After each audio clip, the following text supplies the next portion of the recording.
जी बिस्मिल्लाहिर्रहमानिर्रहीम। आज हम बात करते हैं 18 अमेंडमेंट पर।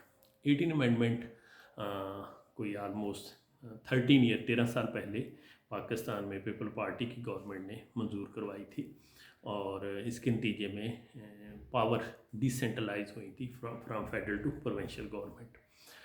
अच्छा, लेकिन मेरे ख्याल में अभी तक 13 साल के दौरान हमने इस 18 अमेंडमेंट का पाकिस्तान में पॉलिटिकल और इकोनॉमिक गवर्नेंस की परफॉर्मेंस पे क्या इम्पैक्ट पड़ा उसका कोई ऑब्जेक्टिव एनालिसिस नहीं किया। और लेकिन अगर हम कुछ ऑब्जर्वेशन शेयर करें तो इस वक्त फेडरल में हमारे पास जो मिनिस्ट्रीज़ हैं उनका बड़ा अच्छा एक्सपर्ट के पूल्स हैं वहाँ पर।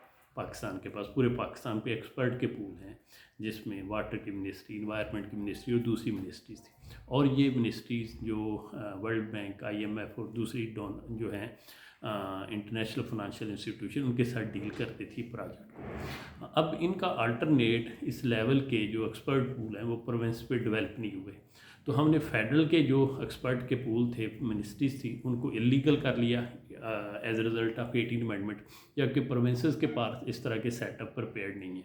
तो एक गवर्नर क्राइसिस इस वक्त पाकिस्तान फेस कर रहा है।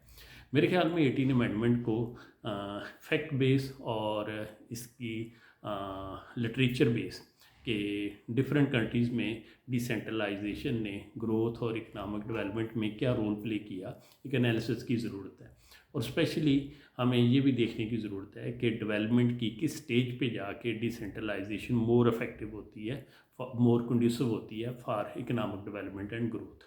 पाकिस्तान एक लीस्ट डेवलपमेंट कंट्री है, तो ये भी हमें देखने की ज़रूरत है कि जो डिसेंट्रलाइजेशन है ये लीस्ट डेवलपमेंट कंट्री के लिए सपोर्टिंग है या मिडिल इनकम कंट्री या हाई इनकम कंट्री। क्योंकि ग्रोथ हिस्ट्री अगर डिफरेंट कंट्रीज़ की देखें तो हमें ये भी ऑब्जर्वेशन नज़र आती है कि डिफरेंट कंट्रीज़ में, स्पेशली ईस्ट एशियन कंट्रीज़ में, एक सेंट्रलाइज गवर्नमेंट ने अफेक्टिव प्लानिंग, इकनॉमिक प्लानिंग के थ्रू अपनी एक्सपोर्ट बढ़ाई और इकानमी की प्रोडक्टिविटी को इंक्रीज़ किया। तो मेरे ख्याल में एक टाइम हैज़ कम कि हम 18 अमेंडमेंट का एक ऑब्जेक्टिव एनालिसिस करें। Thank you.